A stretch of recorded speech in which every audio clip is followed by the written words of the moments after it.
El gran interrogante sigue siendo el mismo que hace ya varias semanas. ¿Estamos preparados para controlar la pandemia a partir del día 9 de mayo sin restricciones de la movilidad? Afirmar que no lo estamos es reconocer que las limitaciones de derechos fundamentales, con todo lo que conlleva ese delicado debate, es un instrumento útil. Afirmar que sí lo estamos es un ejercicio de confianza y de optimismo del que ojalá no nos tengamos que arrepentir. Claro está que algún día tenía que acabar, pero a medida que se acerca la fecha, más dudas surgen. Porque ni los datos de hoy trazan la misma curva que en mayo de 2020, entonces en claro retroceso, ni la preocupación en la calle por el virus es la misma de hace un año.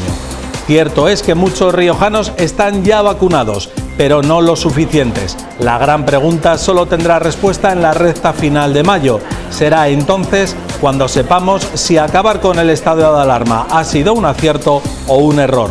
Pero ojo, porque equivocarse puede tener consecuencias graves para la salud y para la economía, en puertas del verano.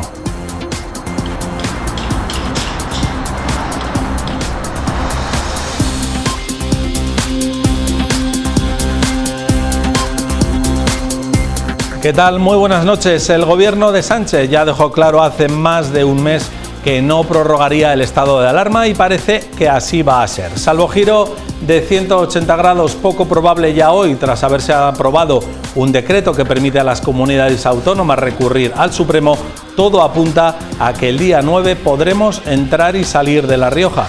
Y los demás venir también, claro. María. Así es, muy buenas noches, Óscar. Esa movilidad solo se podría ver interrumpida por autorización judicial y hoy el Consejo de Ministros ha puesto en manos de las comunidades autónomas una herramienta que dice el Gobierno dará certidumbre a las regiones en ese sentido. Va a haber la posibilidad de llevar en casación muy rápida. La casación es un recurso que requiere de bastante tiempo y ahora son 5 días hábiles que encargamos para que sea precisamente el Tribunal Supremo quien pueda unificar doctrina y dar, en este caso, garantía de lo que el Tribunal Supremo considere que es razonable y oportuno con arreglo a ley cuando así se decida. El consejero de Educación ha asegurado que hay motivos suficientes para retirar el concierto al Colegio Alcaste porque incumple la ley, pero el respeto a los pasos hay que dar es clave en este proceso, ha dicho. Pedro Uruñuela sí ha asegurado que ya han realizado una consulta y están pendientes ahora de la respuesta para ver qué pasos tienen que dar. Y este domingo se ha celebrado el Día Internacional contra el Acoso Escolar. La pandemia ha cambiado la organización en los colegios. Para evitar los contagios se han formado los llamados grupos burbujas, pero con ellos también se han agravado los casos de acoso. Los niños acosados se sienten ahora mucho más solos. Les contaremos que el Ayuntamiento de Logroño ultima ya la adaptación de sus calles para la nueva normativa de tráfico. A partir del próximo martes no se podrá circular a más de 30 km/h por vías de un único carril. No respetar la norma nos puede costar, atentos, como mínimo 100 euros.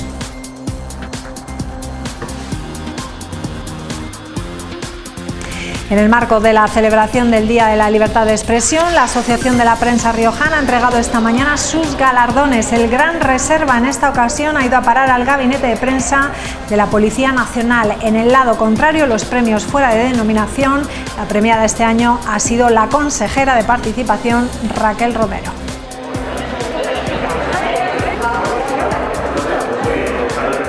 Y en deportes les contamos que el fin de semana, ya lo saben, fue positivo para los intereses de la Unión Deportiva Logroñés, que el domingo empataba sin goles en Castalia, pero los resultados del lunes han comprimido al máximo la clasificación por todo lo bajo. Tal es así que tras la victoria del Alcorcón en Albacete 0-1 y el triunfo del Sabadell ante el Rayo 2-0, la distancia del equipo riojano con el descenso es de un solo punto.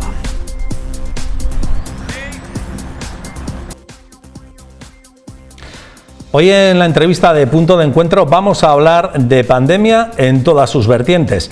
Estamos a menos de 24 horas de conocer las nuevas medidas del Gobierno de La Rioja previas al final del estado de alarma el próximo domingo.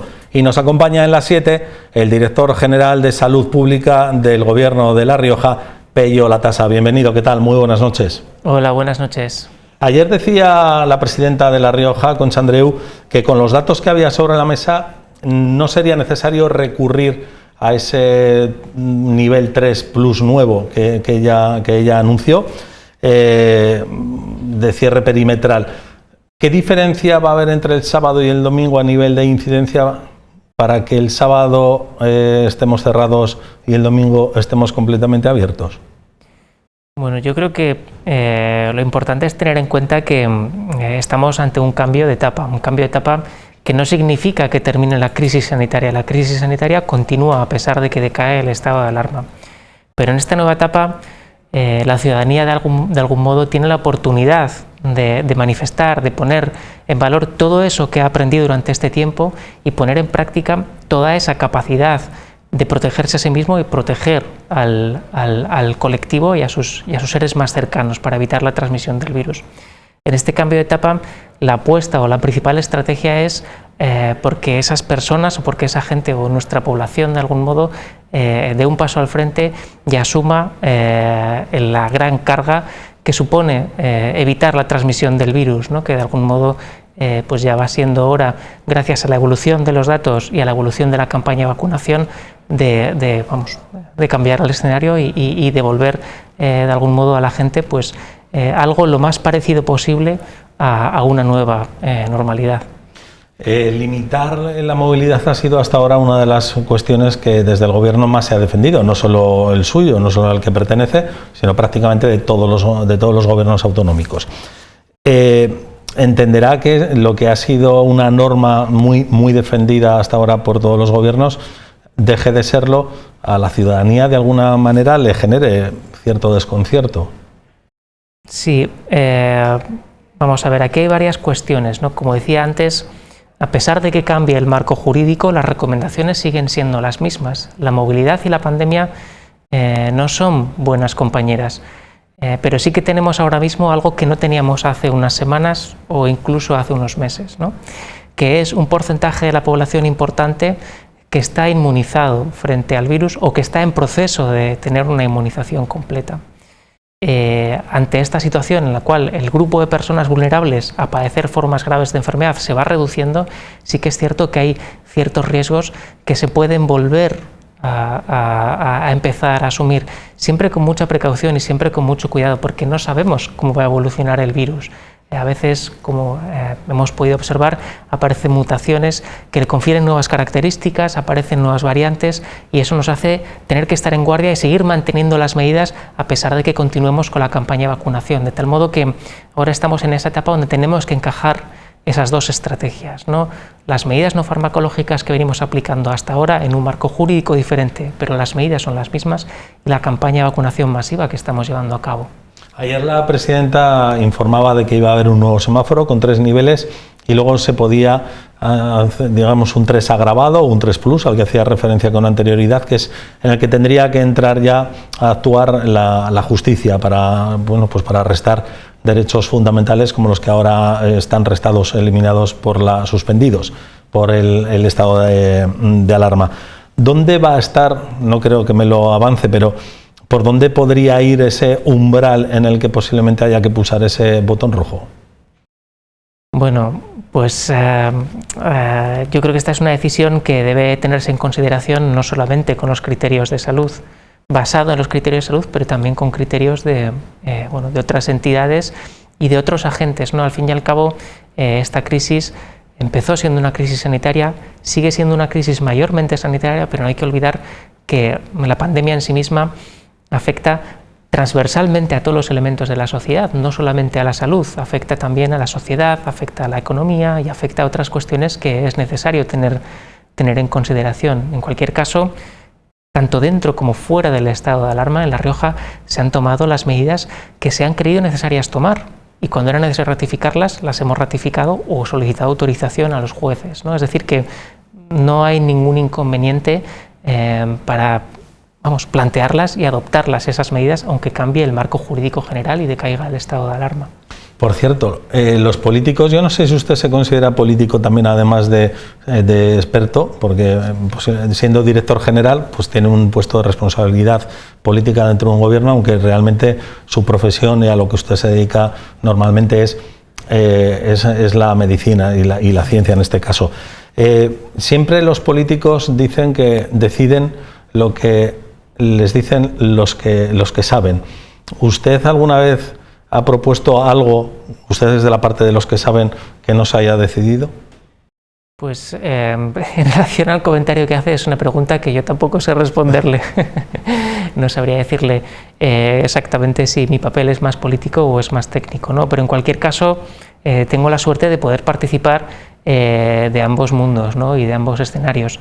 Y sí que considero que el papel, no solamente mi papel como director general de salud pública, sino el papel de todos los agentes de salud, tiene una carga política muy importante. La política entendida como instrumento que apuntala el futuro o que intenta empujar a la población hacia un futuro en el que pueda vivir de manera saludable y con unos altos niveles de bienestar. En ese aspecto, vamos, sí que me considero totalmente político y también a todos los agentes de salud, como le comentaba. Porque usted decía antes que usted es sanitario, o sea, tiene esa parte, pero que también es sensible a la parte económica. ¿Por eso usted es favorable a suavizar las medidas? No es una cuestión de suavizar o no suavizar, o de ser favorable o de no ser favorable. Mi papel corresponde a llevar o poner encima de la mesa los criterios o las cuestiones relacionadas con la protección de la salud. Ese es el grueso del trabajo de mi dirección general y de la consejería a la que pertenezco. Y dentro de esas recomendaciones hay que encajarlas con otras. No es una sensibilidad económica, es una sensibilidad sobre todo social. La gente está muy cansada, estamos todos muy cansados. Y tiene un desgaste importante también proponer esas medidas de cierre, esas medidas de reducción de actividad. No es fácil para nosotros como profesionales ni como personas tampoco, ¿no? Y a veces se carga tal vez demasiado las decisiones en ese aspecto, ¿no? Porque en una mano tienes ese riesgo de seguir aumentando la presión asistencial, de continuar incrementando el impacto que tiene en la sociedad, tanto directo como indirecto, ¿no? La pandemia afecta directamente a las personas que enferman, pero afecta indirectamente también a las personas que requieren de una atención sanitaria, pero que no se les puede dar en condiciones óptimas porque el sistema puede estar enfocado a responder la patología que origina el COVID, ¿no? Pero también ocasiona problemas de salud mental, ocasiona problemas de ansiedad, ocasiona muchísimos problemas. No es solamente una cuestión de protección de la salud desde un punto de vista tal vez higienista o de seguridad sanitaria, ¿no? Sino que es más bien abrir la perspectiva e intentar ver todos los componentes que hacen parte de este problema. Usted me imagino que conoce el semáforo que mañana la presidenta del Gobierno de La Rioja anunciará después del Consejo de Gobierno.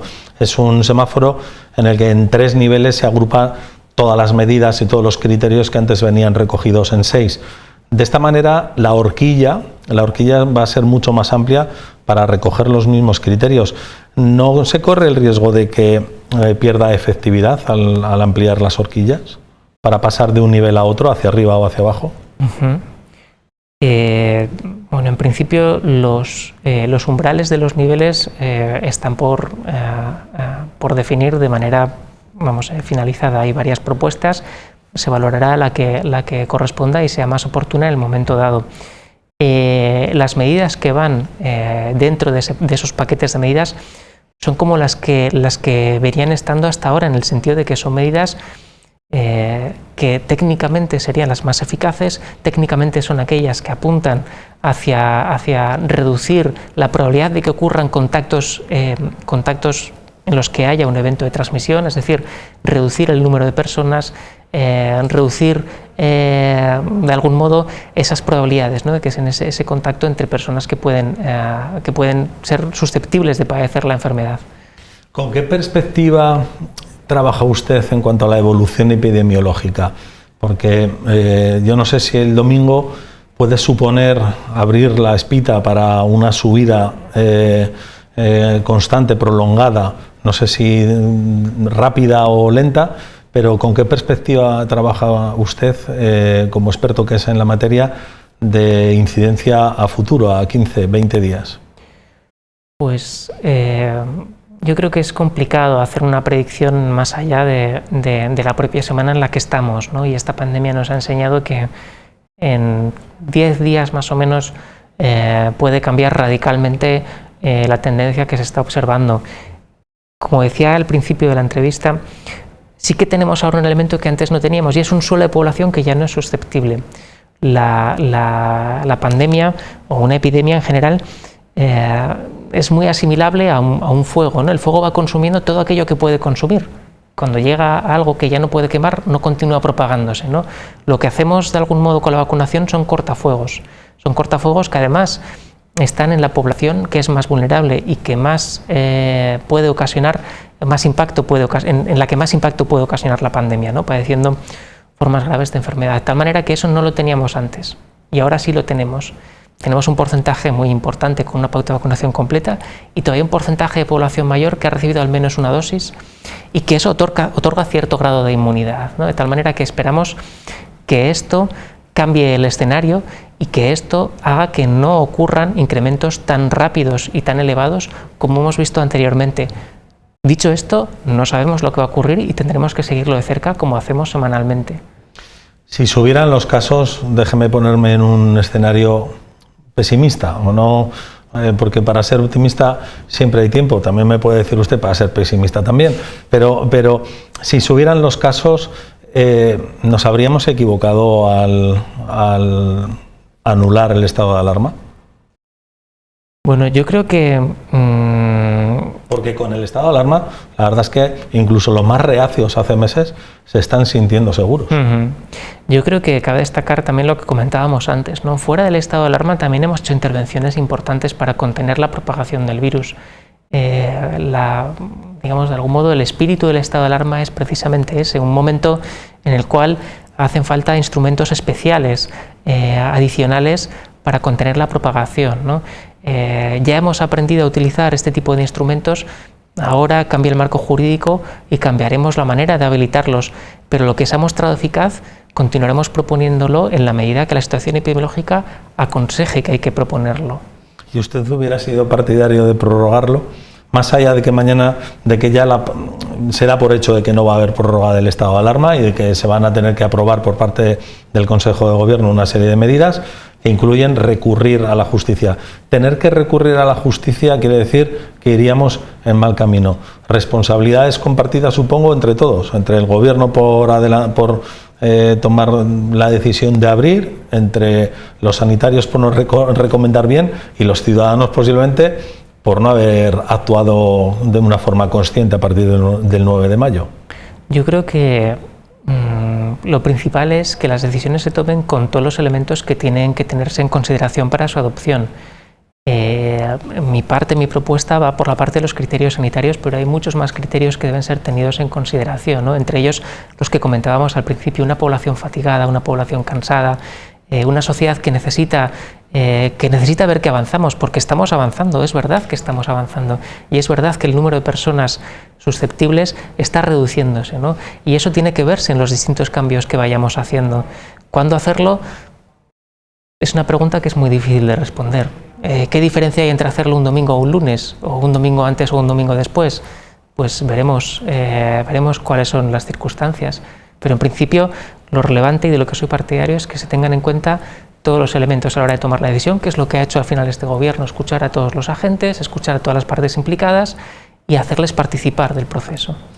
Voy a aprovechar que le tengo aquí para reconocerle que usted dentro del Departamento de Salud creo que tiene una buena imagen. Se puede decir que ha sido sobre todo bastante pedagógico en la transmisión de la información a los ciudadanos sobre lo que se debe y lo que no se debe hacer. Al César lo que es del César. ¿Cuál es ahora la mejor pedagogía, la que toca a partir del 9 de mayo? Yo creo que, le agradezco el comentario y por supuesto esto no sería ni medianamente posible sin el equipo que tenemos detrás preparando todo este trabajo, preparando todas estas líneas de comunicación y sobre todo también el trabajo de la cantidad de funcionarios y de personal sanitario que están ahí asesorándonos y haciendo las labores que hacen el día a día de una manera menos visible, ¿no? Yo creo que también es relevante traer su labor, su gran labor a este espacio. Yo creo que de algún modo era lo que comentábamos al principio, ¿no? Tenemos que poner en práctica lo que sabemos. Tenemos que poner en práctica las 6 M's. Las manos, los metros, las mascarillas, más ventilación, las actividades en espacios exteriores, menos contactos me refiero a reducir el número de contactos, intentar continuar estando en grupos burbuja. Y si uno tiene síntomas, se queda en casa y contacta por teléfono con los instrumentos habilitados para hacer la detección precoz, ¿no? No hay que olvidar que las 2 líneas más eficientes para la contención de la pandemia nunca se han dejado de poner en marcha, ¿no? Las medidas de protección individual, tanto la identificación precoz y aislamiento de los casos, como el estudio y la cuarentena de los contactos estrechos, son 2 líneas que nunca han parado y que no van a parar. Y estos son los elementos que tenemos más eficientes para hacer la contención, ¿no? De tal manera que también merece la pena destacar que esos instrumentos individuales están ahí, de identificación e intervención individual caso a caso, y siempre han estado ahí. Y luego la responsabilidad y las 6 M's. Usted llegó al gobierno en septiembre, en un relevo que hubo en su departamento, en la Dirección General de Salud Pública. Andreu le confió a usted esta responsabilidad de continuar la gestión de la pandemia, y hoy estamos en este punto en el que parece que la estamos superando. En sus primeros meses se hizo bastante conocida, aunque muchos espectadores no la conocerán de su boca, la teoría de la rana. No sé si se la puede exponer a nuestros espectadores y si de alguna manera sigue teniendo vigencia. Sí, claro, por supuesto. La teoría. En esto vamos a la pedagogía a la que hacía referencia antes. Efectivamente. Sí, la teoría de la rana dice que si una rana se encuentra en un recipiente con agua y ese agua se va calentando poco a poco, la rana no va a ser consciente de que el agua se está calentando y al final acabará hervida. Sin embargo, si a una rana la ponemos en un recipiente con el agua que ya está muy caliente y ya está hirviendo, pegará un salto y saldrá, ¿no?, de ese recipiente. De algún modo, este recipiente es una metáfora de la situación epidemiológica desfavorable en la que podemos encontrarnos, ¿no? En aquel momento, en septiembre, octubre, la incidencia aumentaba de manera constante.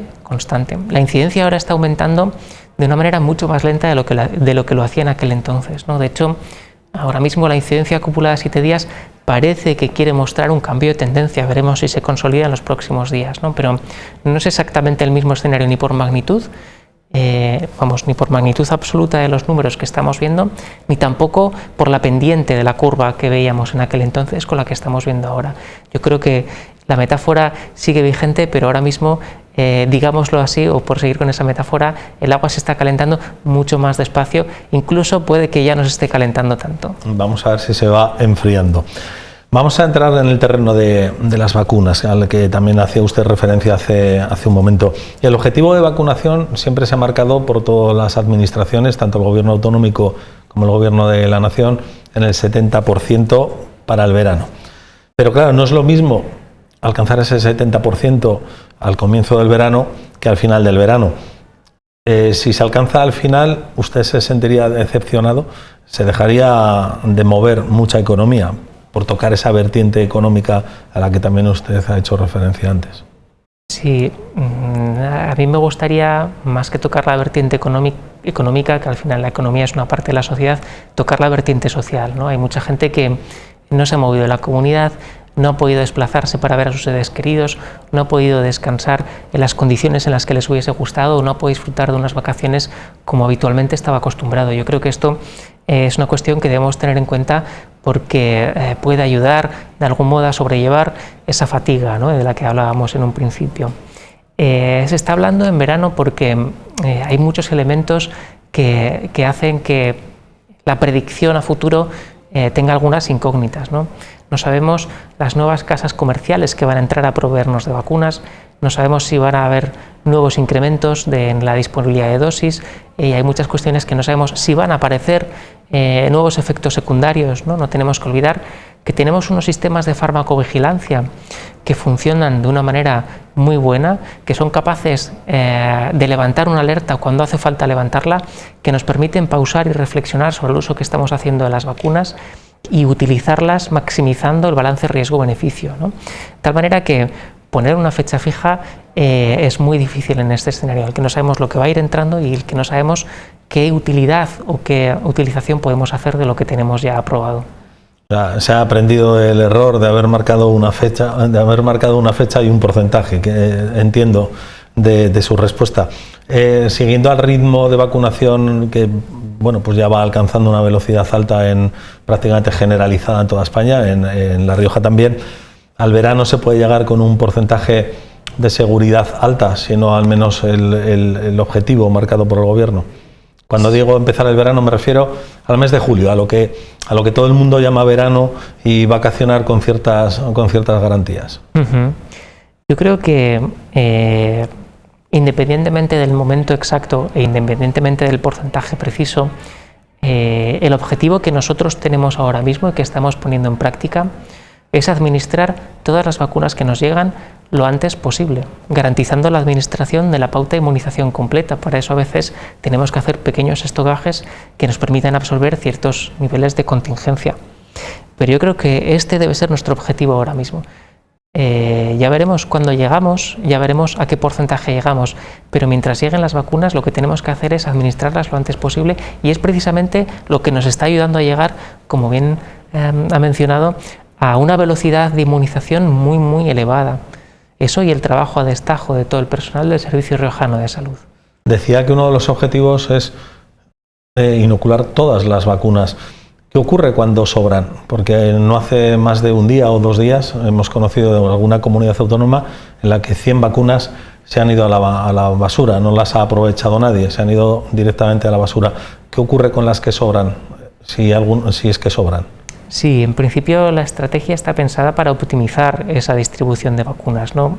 Sí que me gustaría detenerme un momento en la estrategia de vacunación como concepto general. La estrategia de vacunación es un marco de coordinación que se establece en el Consejo Interterritorial, que tiene sus bases y sus principios establecidos allá por finales de diciembre del año pasado, y en base a la cual cuelgan las sucesivas actualizaciones y las priorizaciones de los distintos grupos que están entrando a vacunarse.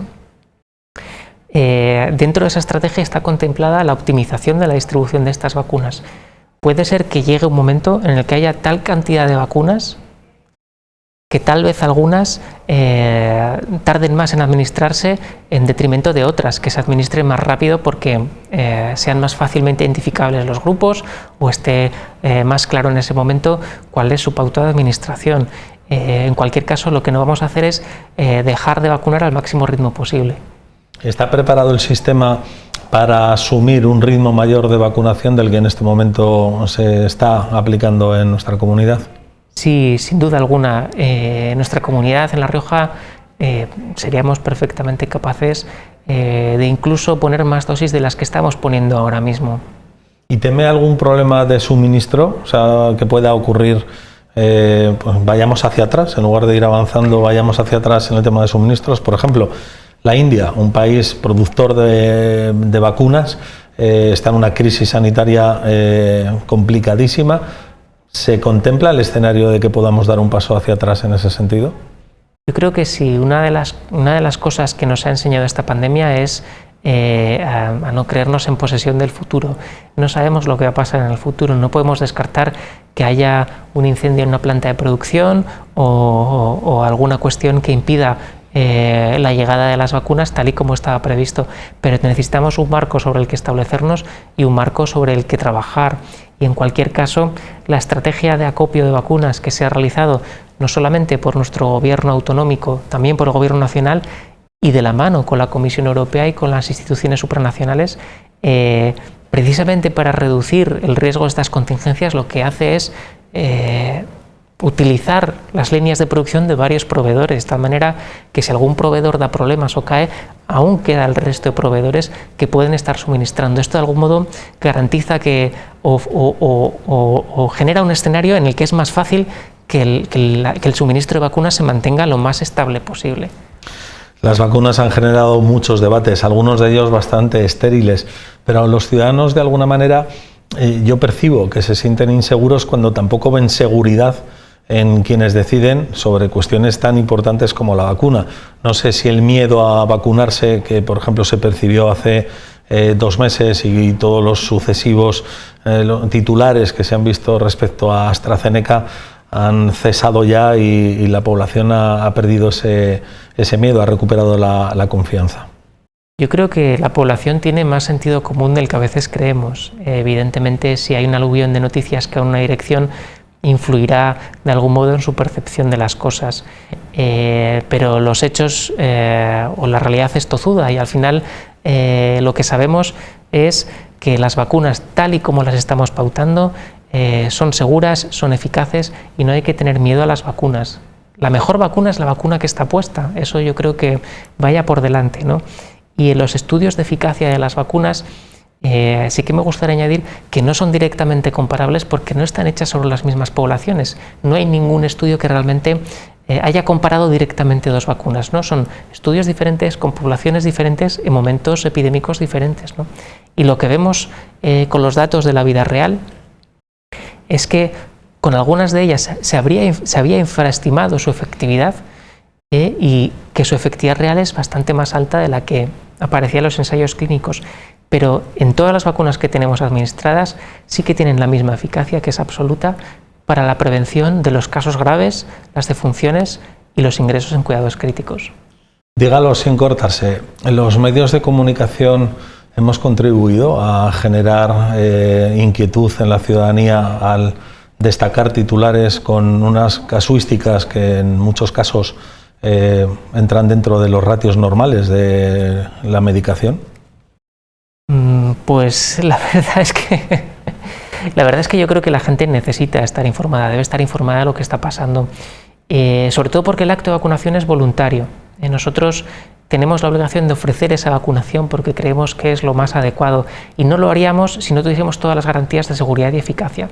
Y es la persona la que, una vez solventadas las dudas, consultando las fuentes que tenga que consultar, ya sean de instituciones, ya sean de medios de comunicación, o consultando a los profesionales sanitarios, que pueda tomar la decisión más adecuada, ¿no? Teniendo en cuenta que la vacuna no solamente protege a la persona que se le está administrando, sino también protege a las personas a su alrededor, porque esa persona que está vacunada es una persona que probablemente no enferme, y probablemente esa persona, en caso de que enferme, tenga un radio de transmisión mucho más bajo que si no estuviese vacunado, ¿no? De tal manera que la vacunación es un acto individual, pero también es un acto de protección colectiva. Y la estrategia o el despliegue de esta campaña de vacunación, además, tiene otros principios éticos y otros principios éticos generales que hacen que, digamos, esta protección colectiva sea mayor, ¿no? Vamos primero hacia los colectivos más vulnerables y vamos después hacia otros colectivos que son de interés. ¿Verdadero o falso? ¿Una persona vacunada no está libre de contagiarse y de contagiar? Hay un hecho que son los fallos vacunales. Prácticamente, bueno, yo creo que todas las vacunas que hay en el mercado tienen fallos vacunales. El fallo vacunal no es una cuestión ajena tampoco a las vacunas frente a la COVID, ¿no? Y pueden darse por varios motivos. Puede darse un fallo en la administración, que igual en vez de intramuscular era subcutánea, o viceversa. Puede darse por un fallo en la conservación, que casualidad esa última dosis ha estado más tiempo en una u otra temperatura. Puede darse por circunstancias o características específicas del paciente. El paciente tal vez estaba infectado por el virus y ya tiene un periodo de latencia más largo, de tal manera que una persona vacunada sí puede padecer la enfermedad, pero en un porcentaje muy bajo. Es algo relativamente raro o muy raro en las vacunas que tenemos frente a la COVID.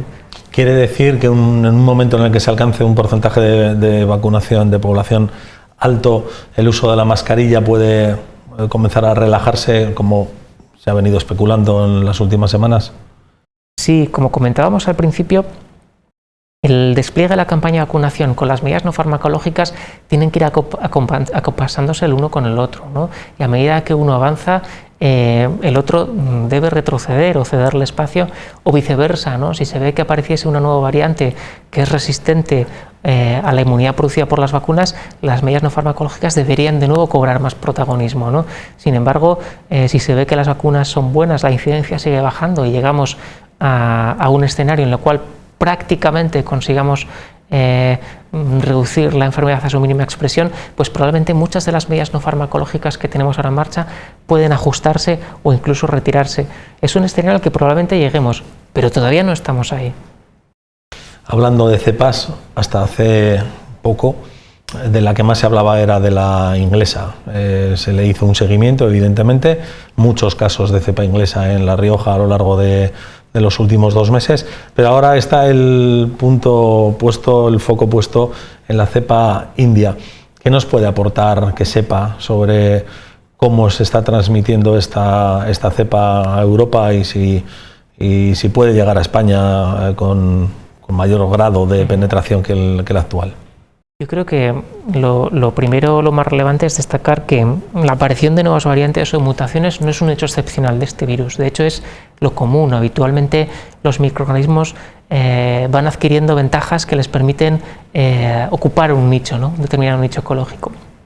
En este caso, las variantes o los virus que se consideran de preocupación o que estudiamos de manera más detenida son virus cuyas mutaciones les confieren alguna característica que les hace de preocupación para la salud pública, ¿no? O bien son virus que tienen cierto nivel de escape inmunitario a infecciones previas a la vacunación, o bien son virus que son más transmisibles porque expresan nuevas proteínas o cualquier otro elemento que los haga más transmisibles, o bien son virus que tienen un cuadro más grave de presentación, ¿no? Estos son como 3 líneas que son, o consideramos que son de preocupación para la salud pública. Cuando aparece una nueva variante que se está haciendo dominante en un determinado territorio, lo primero que tenemos que hacer es analizar si esas mutaciones que tienen inciden sobre alguna de estas 3 cuestiones que hemos mencionado, ¿no? El proceso por el cual una determinada variante o un determinado grupo de mutaciones que dan lugar a una variante pasa a investigarse se llama variante de interés, y cuando esa variante de interés ha sido investigada y se dilucida si realmente es o no de preocupación, pasa a una nueva categoría que es una variante de preocupación. Dicho esto, la variante británica era una variante que se consideraba de preocupación porque tenía un nivel de transmisibilidad mayor y cierto nivel también más alto de gravedad. No era una cuestión baladí, y de hecho se ha visto que probablemente parte de la ola que hayamos visto, que hayamos dejado atrás, sea debido a esta mayor transmisibilidad de este virus. Ahora mismo nuestro entorno es una de las variantes que más estamos aislando. No es que haya desaparecido, sino que ya se ha convertido en una más de nuestra comunidad, con lo cual ya no le prestamos tanta atención. Nosotros, gracias al equipo del CIBIR, hemos desplegado una estrategia que nos permite hacer un genotipado y una identificación de nuevas variantes que se estén propagando por nuestra comunidad, ¿no? De tal manera que tenemos el sistema alerta y tenemos el sistema preparado para identificarlas cuando se den. En el caso de las variantes indias, como están habiendo muchos casos, está resultando posible hacer este proceso de investigación que mencionábamos de una manera relativamente rápida. Lo que pasa es que ha habido tantos contagios que han aparecido distintas subvariantes, ¿no? Entonces, lo que tenemos que ver es hasta qué punto es más transmisible, hasta qué punto es más contagiosa y hasta qué punto escapa a la inmunidad. Parece ser que sí, parece ser que en alguno de estos 3 elementos pueden incidir las mutaciones que tienen, pero todavía no tenemos claro en cuál de ellos y en qué medida. En cualquier caso, la probabilidad de que las mutaciones vayan más rápidas que la adaptación de la ciencia a las vacunas es baja, ¿no? Eso dependerá de cómo consigamos contener el virus. Al final, la manera de evitar que aparezcan nuevas mutaciones es evitar que se propague. Esa reducción de la propagación es algo que dan las medidas no farmacológicas que tenemos encima de la mesa y que continuarán después del decaimiento del estado de alarma mientras continúe la crisis sanitaria, y también la propia vacunación parece que reduce las tasas de contagio, ¿no? Entonces, ambas estrategias de la mano, probablemente contribuyan a reducir el ritmo de transmisión y esa reducción del ritmo de transmisión también reduzca el ritmo de aparición de nuevas mutaciones. Antes nos ha mojado mucho cuando le he dicho que se podía mojar y decir que los medios a veces hemos exagerado algunas involuntariamente, pero que hemos puesto el foco sobre unos casos graves de reacciones alérgicas a la vacuna, cuando hay otros medicamentos normales de uso cotidiano que tienen una casuística muchísimo mayor que las propias vacunas. Sí, yo sí que creo que los medios de comunicación tenemos un poquito de pecado en esas cosas. Yo me mojo, ya que usted no lo ha hecho, pero en ocasiones también hay veces que nos empujan muchos expertos que dicen cosas que generan pues inquietud entre la ciudadanía. Por ejemplo, un experto que dice que en otoño habrá que inyectar una tercera dosis de Pfizer. Claro, eso de repente es nuevo y genera pues inquietud en las personas que se han vacunado con Pfizer. Sí, bueno, en concreto en esa cuestión no me he mojado, porque yo creo que para juzgar los hechos hace falta más tiempo y más perspectiva. Entonces, evidentemente en un momento dado puede haber mucha tensión o muchas dudas con determinadas cuestiones, pero a nosotros, por lo menos desde la administración pública, desde el gobierno en particular, y de los órganos de coordinación, lo que nos regimos es por el principio de prudencia, y en caso de duda paramos y pensamos despacio, que creemos que es nuestro papel y que es para lo que los ciudadanos nos han encomendado esta tarea. Y eso es lo que estamos haciendo, pensar despacio para ver cuál es la mejor utilización que podemos hacer de estas vacunas. Yo creo que voy a dejar de preguntarle, porque llevamos ya 35 minutos de entrevista, y le voy a pasar el testigo a ciudadanos de Logroño que bueno, pues le van a formular 5 preguntas relacionadas con lo que en este momento a ellas les preocupa sobre la situación pandémica actual y sus derivadas dentro de lo que es la sanidad. Vamos con el primero de los ciudadanos que nos ha hecho la pregunta a las 7 de La Rioja. No entiendo por qué hace 2 años que no me citan para hacer una mamografía y una citología. ¿Por qué? Independientemente de que estemos en plena pandemia, yo creo que hay cosas que no se pueden dejar. Si no voy pagando, yo aún estoy esperando. Entonces quiero saber eso cuándo se va a normalizar. La tasa, esta ciudadana está preocupada pues porque tiene otras cuestiones que están al margen de la pandemia, pero la gestión sanitaria por la pandemia le está afectando en su servicio sanitario, por dejarlo de alguna manera. ¿Le puede dar alguna respuesta?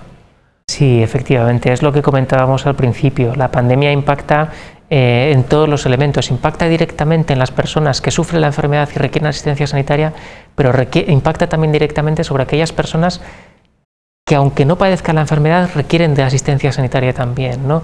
Esta cuestión nos ha hecho dividir los circuitos de atención para pacientes COVID, para pacientes no COVID.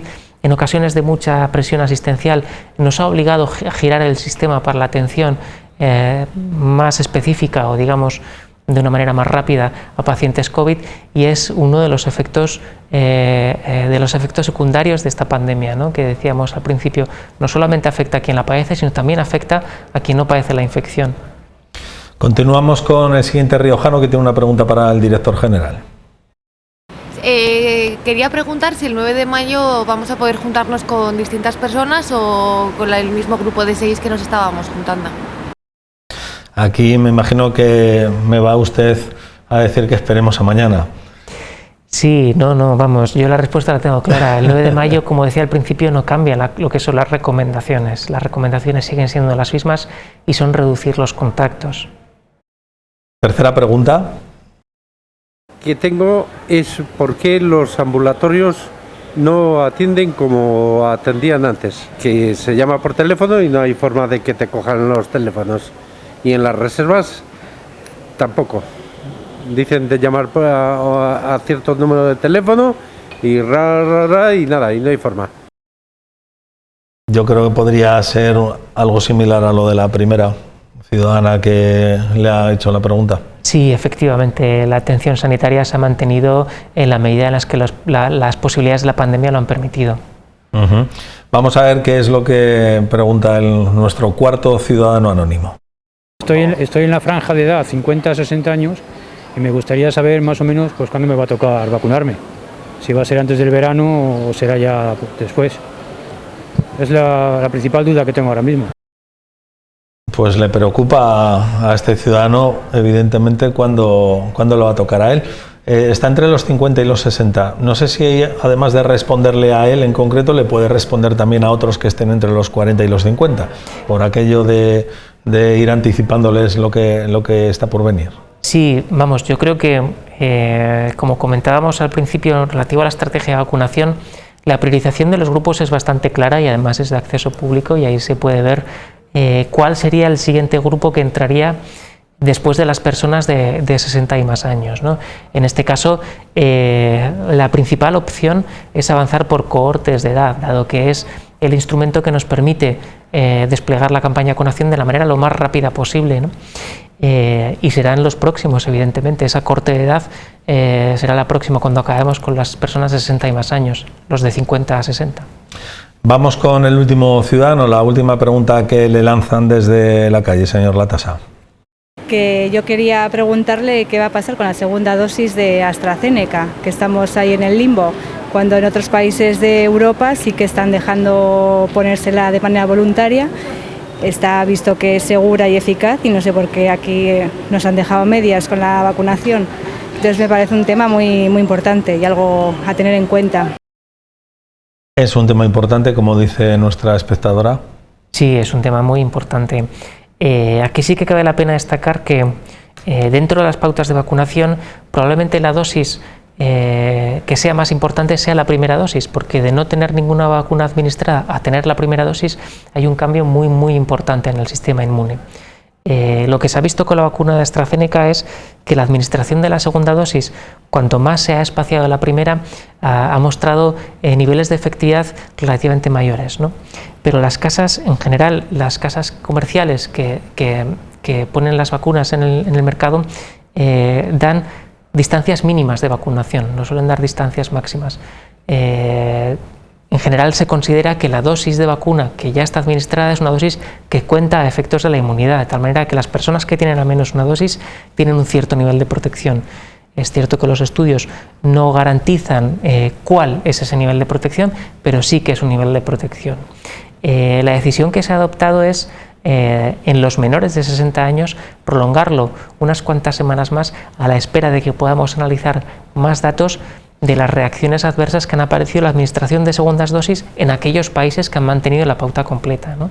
Y una vez que veamos esto, probablemente lo que hagamos será o bien mantener una dosis, o bien administrar una pauta mixta, o bien cambiar el baremo de la edad. Hay varias opciones que están encima de la mesa y que tendremos que tomar una decisión, pero siempre con la máxima cantidad de información posible. Patriotismos aparte, ¿qué conoce, qué expectativas tiene sobre la vacuna española que se está poniendo en marcha de CSIC? Pues habrá que ver cuáles son los resultados de las evaluaciones que están haciendo las agencias europeas y la Agencia Española del Medicamento, y bueno, habrá que ver qué resultados tiene, pero por supuesto, si supera los criterios de las agencias, será una de las vacunas que empleemos en nuestra campaña. Bueno, pues con la ayuda de nuestros espectadores, de nuestros ciudadanos riojanos, esta entrevista pues ha llegado a su fin. Creo que usted ha confirmado su perfil pedagógico en esta entrevista, cosa que también le agradecemos en un momento, en un contexto político de agitación que se vive normalmente. Está bien escuchar criterios pedagógicos en un político, en este caso también gracias posiblemente a su perfil sanitario y de técnico experto. Muchas gracias, señor Latasa, director general de Salud Pública. Vamos a ver si evoluciona bien la pandemia en La Rioja y podemos tener un verano bueno en todos los sentidos, en el social, que como usted decía en ese término, que lo engloba todo, lo sanitario y también lo económico. Muchísimas gracias por estar en Punto de Encuentro en las 7. Vamos a continuar ahora con la información del día, con el desarrollo de los datos de la pandemia del coronavirus. María Magave.